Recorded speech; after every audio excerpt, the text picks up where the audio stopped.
आज मोर सांग जणी पचारा तू ऑनलाइन बिजनेस कलु तो हजबैंड तोते मना कलेनी। मुझे कौन आंसर देले जानी?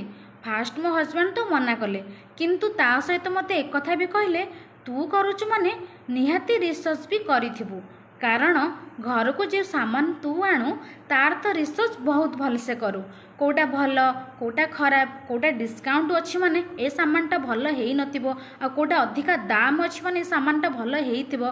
एसबु जेतल तो रिसर्च करी आणुचु ता माने एइटा तो बिजनेस रा कथा, एइटार रिसर्च तो बहुत भलसे करिथिबु। बस एतिकी विश्वास थिला बोली मु आज ऑनलाइन बिजनेस करि पारुची। ठीक अच्छे तो जो मैंने कहती मो हजबैंड को पचारि तापर कहे हजबैंड मना कले से तुम बुझाओ घर सबू काम तुम्हें जदि ठीक से कर पारुच ये तो निज क्यारियर कथा कौन एतिकी डिसीजन तुम ठीक से नहीं पारबनी, एसबू कहबार कथा, जितेबाला कर आसे ना करिके देखैबार अच्छी ना।